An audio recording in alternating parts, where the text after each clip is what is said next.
Because what Governor Obaseki is playing with now, this is something that is going to set a fire in his household that nobody will be able to quench. 124 years ago, the British invaded Benin Kingdom. How did they invade Benin Kingdom? Obavorame never loved the British. He never trusted the British. Based on what they did to Nana of Ichekiri.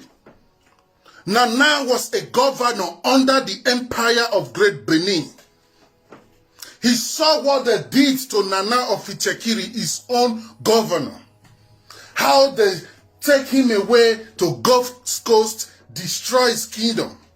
So when the British start coming and saying they want to trade with the Great Benin Kingdom, he never accepted them. He hated them. He said, look at their hearts. I wish their heart is as white as their skin. Then I can trust them. These are the worsts of late Oba Ovorame. But Ago Obaseki, the grandfather of this Edo State governor, Nogerase Obaseki, is sneaked behind Oba Ovorame. He made treaty with the British because he was the person Oba Ovorame appointed to be taking care of the commerce in the kingdom. He was like the minister of finance. He was like the minister of commerce. He went to the British and told them, Benin want to trade with you, even without the permission of our Oba. He signed treaty with the British, even without the permission of our Oba. That gave the British a sense of having agreements with the Benin people without knowing that the Benin people never wanted to do anything with them. We are very intuitional people. We have spirits that tell us things that will happen. But Ago Obaseki was more focused in markets, in business. But that was not funny or strange to people like us. It was not funny or strange because even his name, I've said it all, Obaseki. It means Oba is greater than business. Oba is greater than markets. Oba is greater than economics. Oba is greater than commerce. Oba is greater than mathematics. Oba is greater than profits. Oba is greater than Nami no pass, Nami no Igbo pass. Oba is first. That is the name. And how did your grandfather get that name? One day Obavorame was looking for him. Where is Ago? Where people say today Ago Obaseki. That is not his surname. That is a name Obavorame later changed his name to. Obavorame said, where is Ago? They said he went for business. Oba was angry. I put you here to serve me. I am the first for you to answer to. Oba Oseki. That was how I get that name. That Obaseki. That's the origin of your father's name, Mr. Governor. I know you don't know your story. That is the origin of your father's name. From that day, the whole kingdom now start calling him Obaseki. But what happened? He had a strong alliance with the Ichekiris. The Ichekiris, some of them who betrayed Nana. When they saw Nana, they see Nana as a big threat. Some of them hide, some Isoko and robbers, they hide behind it and make sure that the British destroy Nana. Yes, the British succeeded.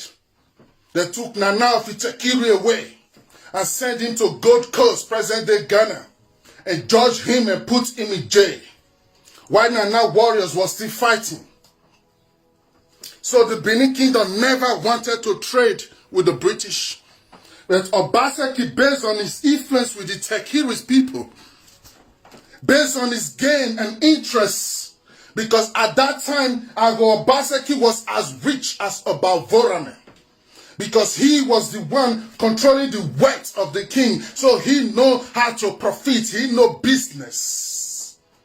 He know numbers. And then many Edo people don't know mathematics, but he know already those things. He can even speak the white man language at that time. Then he started doing business with the British.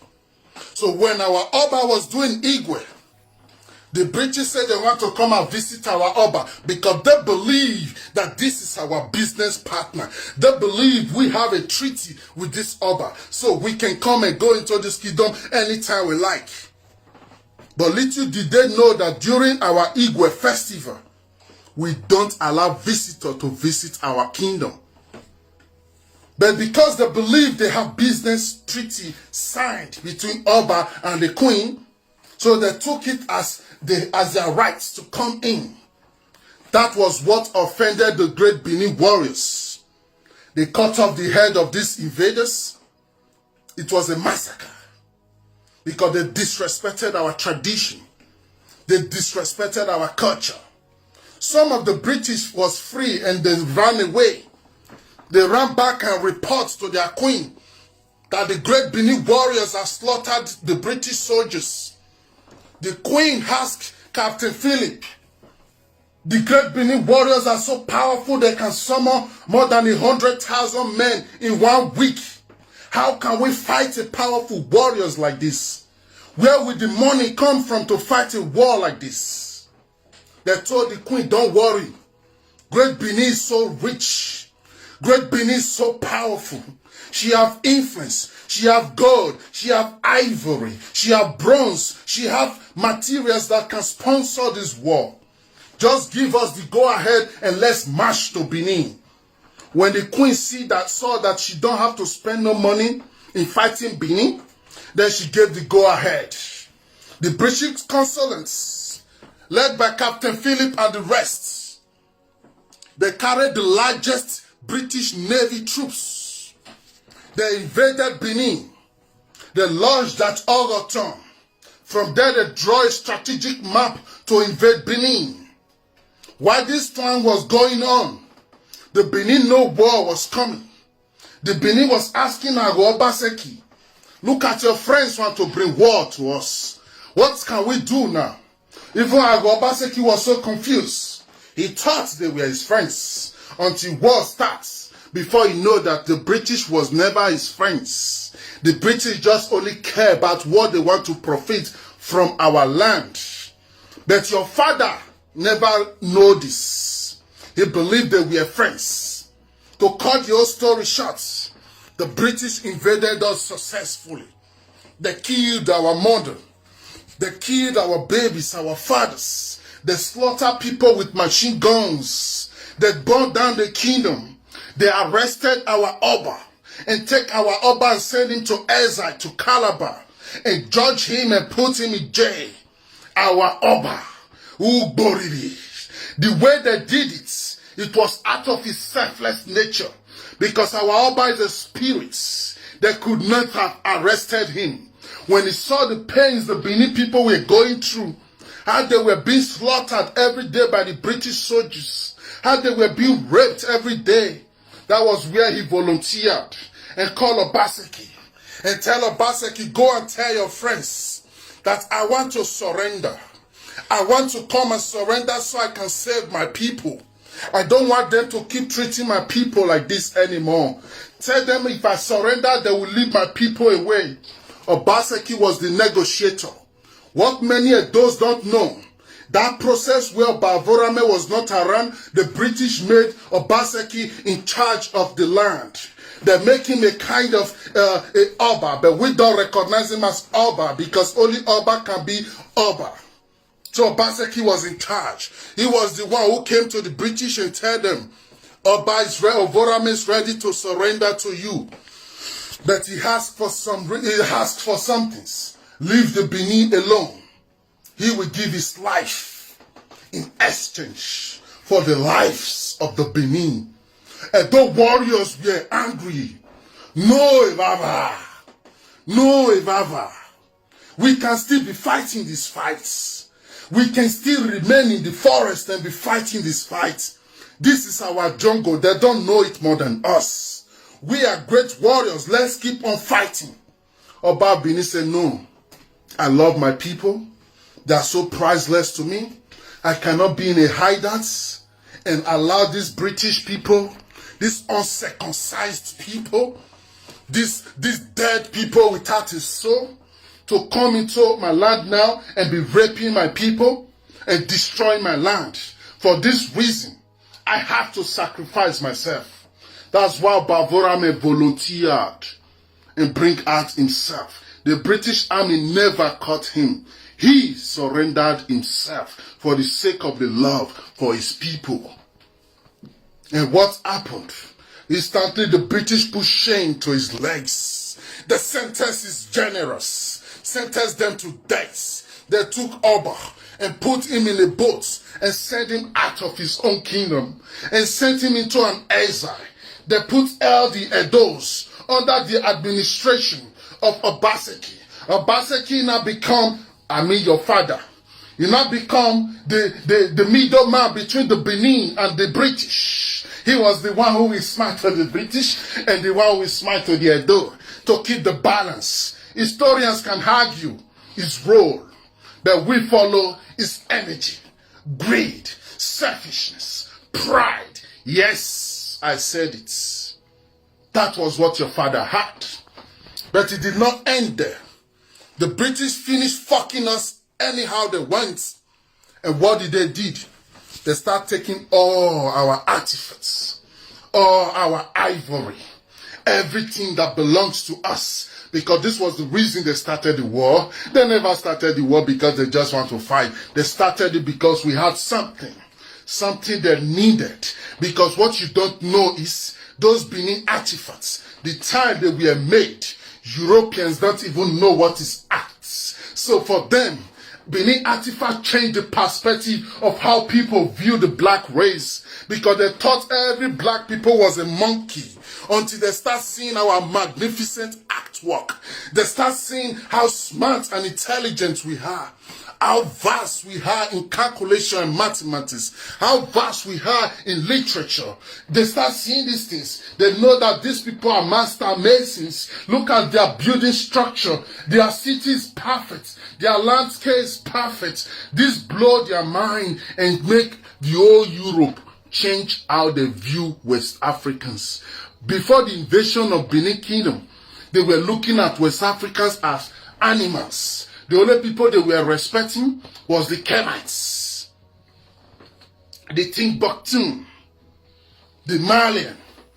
These were the people they were only respecting. But when they start now coming to Benin Kingdom and seeing things, that is where they know that, wow, this is deeper than we ever thought. Instantly, the British start stealing all these artifacts. More than 4,000 pieces of arts, ivory, different important equipment and things. They loaded them in the ship and brought them to Europe. The day the first ship arrived in Europe, the whole Europeans, they were so shocked. It becomes the most biggest act auction that has ever happened. All artists, all act lovers around the whole world, they all came to England to marvel the things that they stole from Benin Kingdom. They saw it and their eye blow, their mind blow. Like, what? These things was done in Africa? Who are these people? They said it's one warrior kingdom. The kingdom is hidden within the rainforest. You can't really know they are existing, but they are so smart. They are so educated. They are so wise. Look at the beautiful, beautiful thing they did. These things burst and blow the head of the British and all Europeans. And what did they do? They start dragging it. France took their own. Spain took their own. Germans took their own. Denmark took their own. Swedish, Norway, America, Russians, Chinese. Everybody was dragging this act At the end, they now auction our own ancestral heritage. They now take everything and split it around themselves, around the world, and leave Benin Kingdom under the administrative of the British governor. And from there, the British penetrate every other areas which you now know as Nigeria. Before you know, the British choose everybody together and called the whole people a company. Before you know, British said, you are now Nigeria, you are now one country. A great ancient empire automatically be reduced into a little state and be called one state. And they create a governor who is a governor, a representative of their own alien administration, a representative of their own alien system, which they have just successfully imposed on us by force. Yes, don't forget, they gave it to us by force, by killing our mothers, killing our fathers, killing our babies, killing everybody in our land and stealing everything. This is how they gave it to us. They did not give it to us by dialogue. They did not give it to us like that at all. But all these years has gone by now. The gods keep us alive. Our culture they wanted to steal invaded their society. Now there is no professor of art around the world that will not go and do the study of Edology. I just call it Edology. They always have to study about the Benin art, the Benin bronze. You cannot be an historian now without you don't know about the great ancient Benin kingdom. You cannot go any museum around the world now without seeing the handwork of my ancestors. You cannot go any major place now talking about history without calling the names of my ancestors. So they thought they invaded us, but our culture invaded their psyche, their society. So today now we are everywhere around Europe. 100 years passed. 10 years passed. All the souls of Edo. May the gentle soul of this man rest in perfect peace. This video was done 2020.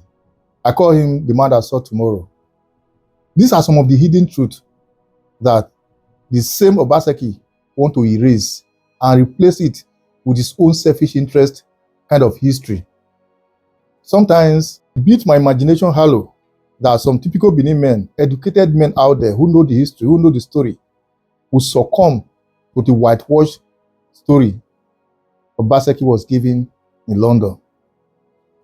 Anyway, whatever you think, drop your comment in the comment section once again. Share and follow the page. For the record, history is there. We all know it. But one thing I do know for sure, what is good and what is bad is bad. Posterity can never and will never forgive or forget whoever that go against the tradition of the land. Most especially when you know the bitter truth, but you want to erase it and cover it simply because you are intelligent or rather you have the money. How long are you going to go about that? Anyway, time shall tell.